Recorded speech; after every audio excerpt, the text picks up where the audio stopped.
গ্রাম জালে বাঘ বাইরে, তবু বুক কাঁপছে পুরুলিয়ার রামদা গ্রামে। কারণ গ্রামের বাইরে ঝাড়া পাহাড়ের জঙ্গলে মিলেছে বাঘের পায়ের ছাপ। তার খোঁজেই চলছে তল্লাশি। বন দপ্তর বলছে জিনাত যে পথে এসেছিল সেদিকেই মুখ ফিরিয়েছে।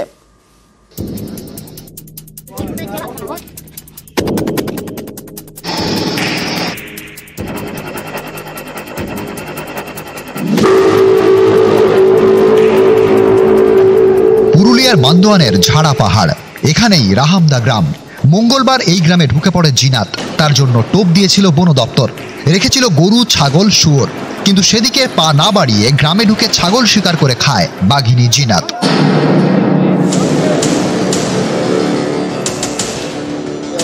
জিনাতকে ধরতে এবার সুন্দরবন কৌশল। এর আগে সুন্দরবনের গ্রামেও বাঘ ঢোকে। বাঘের হানা থেকে গ্রামবাসীদের বাঁচাতে তখন জাল ব্যবহার করা হয়। জাল দিয়ে গ্রাম ঘিরে ফেলা হয়। এবার সেই একই কৌশল পুরুলিয়ার গ্রামে। আজকে কি কেউ গিয়েছে জঙ্গলে? না না, যায় না। ভয়ে কে যাবে জঙ্গলে? যাবো কই? বনে তো বাঘ আছে। খাবারের জন্য কি আপনার তো ঘাস পাতা আনতে হবে? কোথা থেকে আনবো? বনে থেকেই তো আনি। অনেকগুলো ছাগল মেরে দিয়ে অনেকগুলো আছে তো, আরো ছাগলগুলো আছে, বেঁচে মরে গেছে মনে হয়। বুধবার সকাল রাহামদা গ্রামের বাইরে ঝাড়া পাহাড়ের জঙ্গলে মিলেছে বাঘের পায়ের ছাপ। অনেকেরই দাবি বাঘের গর্জন শুনেছেন। এতে আতঙ্ক আরো বেড়েছে। তো পাওয়া যাচ্ছে, দেখা যাচ্ছে তো আমাদের পুকুরি সেটা একটু পাশ পাওয়া যাচ্ছে। নেট দিয়ে ঘোরা হয়েছে, মানে একটু দিয়েছি এই সাইডটা, মানে এদিকটা বাকি ছিল, এই সাইড দিয়ে নামিয়েছি। উড়িষ্যার সিমলিপাল ব্যাঘ্র প্রকল্প। সম্প্রতি এখান থেকে জিনাত নামের বাঘিনী ঝাড়খণ্ডে ঢুকে পড়ে ঝাড়গ্রামের কাঁকড়াঝোড়ে। সেখান থেকে দুয়ারশিনী হয়ে পুরুলিয়ার বান্দোয়ান।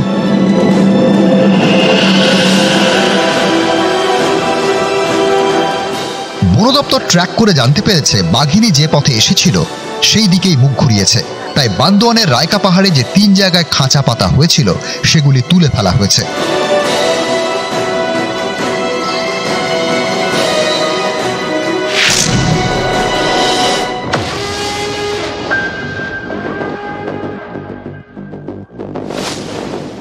খাঁচা পাতা হলো?